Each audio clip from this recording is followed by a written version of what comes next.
بسم اللہ الرحمن الرحیم۔ السلام علیکم۔ چینل خوفناک رات میں آپ سب کو ویلکم کہتے ہیں اور امید کرتے ہیں کہ آپ سب خیریت سے ہوں گے اور ہمارے چینل کی سٹوریز کو ضرور انجوائے کرتے ہوں گے۔ آئیے بڑھتے ہیں آج کی کہانیوں کی طرف جو کہ بہت خوفناک ہے۔ پہلی کہانی ہمارے ساتھ شیئر کی ہے وقاص احمد نے مانچسٹر سے۔ بہت خوفناک کہانی ہے ان کی۔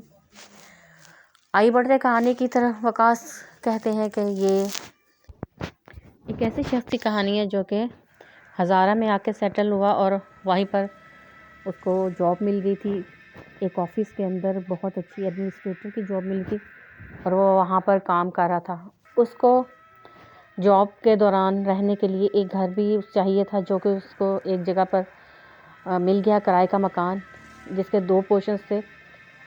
اوپر والے پورشن میں یہ اکیلے ہی رہتے تھے اور نیچے والا پورشن خالی تھا، اور مالک مکان نے ان سے یہ کہا کہ کوشش کریں کہ آپ نچلے پورشن سے گریز کریں، یہاں پر انٹر نہ ہو اور سیدھے سیڑھیوں کو یوز کریں بس، اور اس کے علاوہ آپ اس پورشن میں زیادہ ٹائم نہ گزاریں۔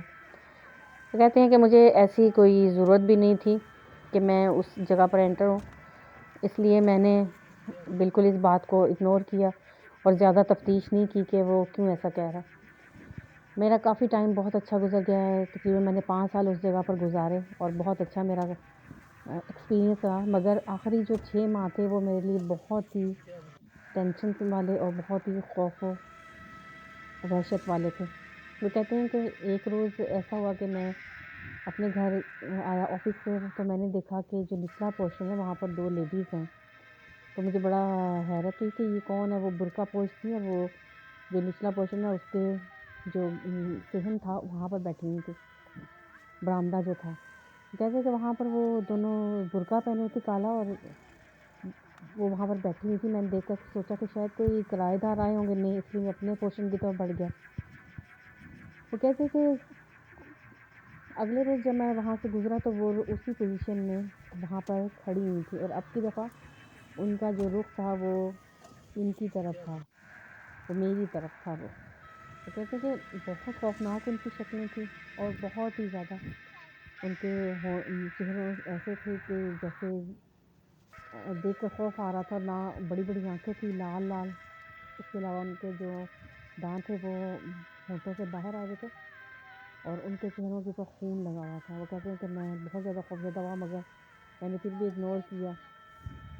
آفس چلا گیا میں، اور آفس سے جب میں واپس آیا تو میں نے دیکھا کہ وہ عورتیں وہاں پر نہیں تھیں، تو میں نے سوچا کہ شاید کوئی ہوں گی، آئی ہوں گی یہاں پر رہنے کے لیے، ایک آدھی رات گزاری اور چلی گئی ہوں گی، ہو سکتا ہے کہ مجھے غلط فہمی ہوئی ہو۔ تو وہ کہتے ہیں کہ میں اپنے پورشن کی طرف بڑھ گیا۔ کہتے ہیں کہ جیسے ہی شام ہوئی تو مجھے نیچے سے ایسے آوازیں آ رہی تھی جیسے کوئی بہت ہنس رہا ہے، اونچی اونچی عورتوں کے کہکے لگانے کی بہت خوفناک انداز میں آوازیں آ رہی تھیں، اور میں بہت حیران ہو رہا تھا کہ آج سے پہلے تو کبھی ایسا نہیں ہوا، یہ کیسے ہو گئے، کبھی بھی ایسی آوازیں نہیں آئیں، بہت ہی بھیانک آوازیں تھیں۔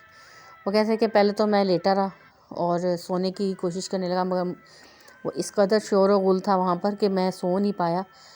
مجبوراً میں نے اٹھ کر کھڑکی کا پردہ تھوڑا سا ہٹا کر نیچے کی طرف دیکھا تو خوف سے میرے رونگٹے کھڑے ہو گئے، کیونکہ وہ جو خواتین وہاں پر 5 سے 6 کھڑی تھیں اور وہ بالکل وہ چڑیلوں کے روپ میں تھیں، اور ان کے چہروں کے اوپر خون لگا ہوا تھا، ان کے منہ کے آگے پیچھے دانت ان کے باہر نکل رہے تھے، اور وہ بہت ان کے بال بکھرے ہوئے تھے اور آنکھیں لال لال ہو رہی تھیں۔ میں بہت زیادہ خوفزدہ ہو گیا کہ وہ کیا چیزیں، وہ اتنی زیادہ بھیانک تھیں اور بہت بھیانک آوازیں نکال رہی تھیں، اتنی کہ میرا ان آوازوں کو، ان ہنسنے کی آوازوں اور ان چیخوں کی آوازوں سے میرا کلیجہ باہر کو آ رہا تھا۔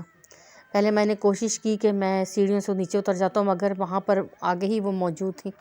میں نے سوچا کہ وہ مجھے نقصان نہ پہنچائیں، یہ سوچ کے میں اپنی اسی جگہ پہ بیٹھا رہا۔ مجھے بہت رونا آ رہا تھا اپنی بے بسی پر، میں اس وقت پورا کا پورا ان کے رحم و کرم پر تھا، مگر پھر مجھے یاد ہے کہ میرا اللہ جو ہے وہ سب سے زبردست ہے، اور میں نے اللہ کو یاد کرنا شروع کیا۔ جو مجھے صورتیں آتی تھیں وہ میں نے سب پڑھنی شروع کر دی اونچی آواز میں، اور جیسے جیسے میں صورتیں پڑھتا جا رہا تھا آہستہ آہستہ ان کا شور و غل تھم گیا، اور پھر وہ آوازیں آہستہ آہستہ بند ہو گئی۔ تقریباً 1 گھنٹے کے بعد وہاں پر بالکل خاموشی چھا گئی۔ اسی طرح صورتیں پڑھتے ہوئے میں نے وہ رات گزاری۔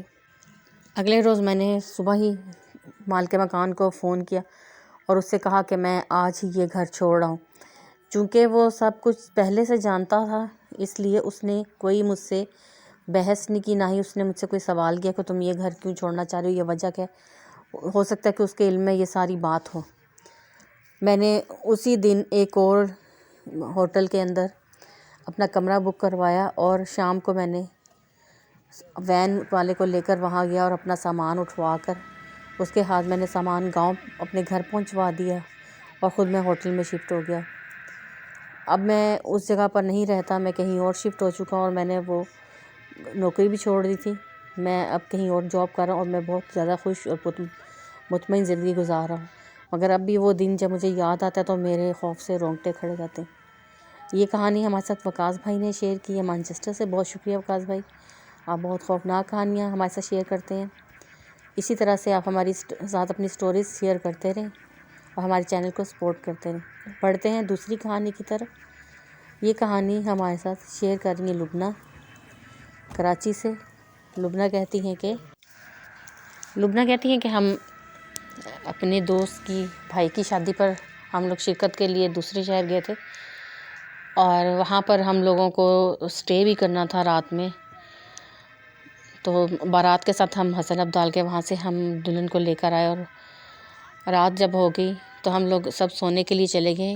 تقریباً 1-1:30 بجے کا ٹائم تھا کہ دلہن کے بہت زیادہ چیخیں مارنے کی اور خوفناک آوازیں آنے لگی۔ وہ بہت خوفناک کہکے لگا رہی تھی۔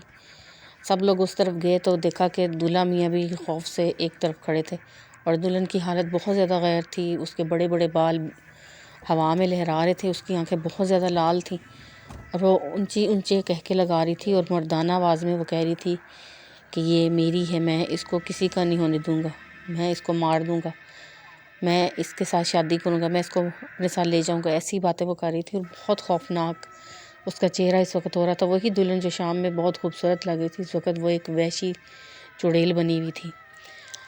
ہم لوگوں کو دیکھ کر بہت خوف آ رہا تھا، ہم لوگ بہت ڈر گئے تھے۔ سب لوگ اس پہ آیت الکرسی اور دوسری صورتیں پڑھ کے پھونک رہے تھے، مگر دلہن تھی کہ وہ قابو ہی نہیں آ رہی تھی۔ وہ اتنی خوفناک آوازیں نکال رہی تھی، کبھی چیخیں مارنے لگتی، کبھی ہنستی تھی، کبھی روتی تھی۔ پھر آخر پڑھتے پڑھتے صورتیں وہ خود بخود وہ مطمئن ہونے لگی۔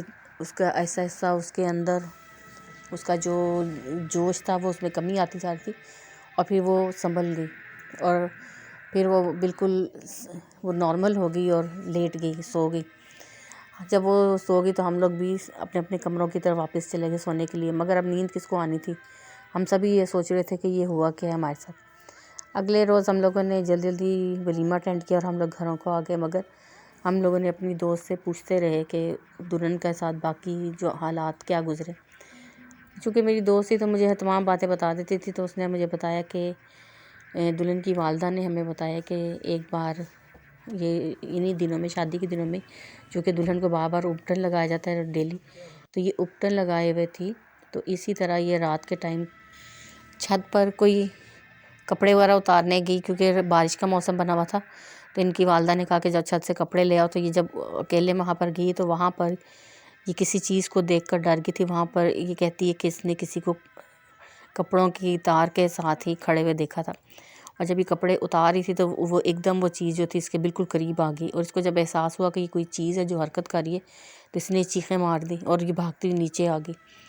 جب نیچے آ کے وہ بے ہوش ہو گئی، اور جب ہوش میں آئی تو اس کی طبیعت خراب ہو چکی تھی، اس کی آنکھیں لال تھیں، اور وہ اسی طرح سے بو رہی تھی۔ وہ کہتے ہیں کہ مولوی صاحب کو ہم نے بلایا، انہوں نے دم کیا تو عارضی طور پہ اس کو آرام آ گیا، مگر اس کا یہ جو جنون تھا یہ ڈیلی اس کو دن میں ایک بار ایسا ہوتا تھا۔ روز وہ مولوی صاحب کو بلاتے تھے اور وہ دم کرتے تھے تو تھوڑی سنبھل جاتی تھی، چونکہ شادی میں زیادہ روز نہیں تھے، اس لیے وہ مکمل اس کا علاج نہیں کروا سکے۔ جب یہ بات سنی تو پھر دولہا والے اس کو لے کر ایک مولانا صاحب کے پاس لے کے گئے۔ انہوں نے جب دیکھا تو وہ کہنے لگے کہ چونکہ اس نے اپٹن لگایا ہوا تھا اور یہ کوئی جن تھا جو یہاں وہاں سے گزر رہا تھا، اس کو اپٹن کی خوشبو اچھی لگی ہے، وہ اس پہ عاشق ہو گیا ہے، اب وہ اس کو تنگ کر رہا ہے۔ بہرحال مولانا صاحب نے ہمیں پڑھنے کے لیے اس کو چیزیں وغیرہ بتائیں اس کے گھر والوں کو۔ میری دوست بتاتی ہے کہ ہم لوگوں نے وہ تمام جو بتایا تھا انہوں نے وہ ہم نے آیات اور صورتیں وغیرہ اسی طرح سے پڑھتے رہے، اور الحمدللہ وہ مجھے بتاتی رہتی تھی 1 ماہ کے بعد دلہن جو تھی بالکل ٹھیک ہوگی، نارمل ہوگی اور بالکل نارمل زندگی گزارنے لگی۔ یہ تھی میری کہانی۔ بہت شکریہ آپ نے جو ہمیں کہانی سنائی، اس میں ہمارے لیے ایک میسیج بھی ہے، خاص طور پہ لڑکیوں کے لیے جو خوشبو وغیرہ لگا کر یا اوپٹن لگا کر ایسے رات کے ٹائم چھتوں وغیرہ پر یا کسی بھی ایسی جگہ جہاں کوئی نہ ہو یا درخت وغیرہ، وہاں پر نہیں جانا چاہیے، کیونکہ ایسی مخلوق کا کوئی معلوم نہیں ہوتا کہ یہ کہاں کہاں ہو اور یہ پھر پریشان کرتی ہیں۔ امید ہے کہ آپ کو آج کی سٹوریز پسند آئیں گی۔ آپ کو ہماری سٹوریز پسند آئیں تو پلیز ہمیں فیڈ بیک دیں اور بتائیں کہ آپ کو ہماری سٹوری کیسی لگی ہیں۔ پھر کسی نئی سٹوری کے ساتھ آپ کی خدمت میں حاضر ہوں گے، تب تک کے لیے اجازت دیں۔ ٹیک کیئر، اللہ حافظ۔ تھینکس فار لسننگ اور سٹوریز اینڈ کیپ لسننگ۔ اللہ حافظ۔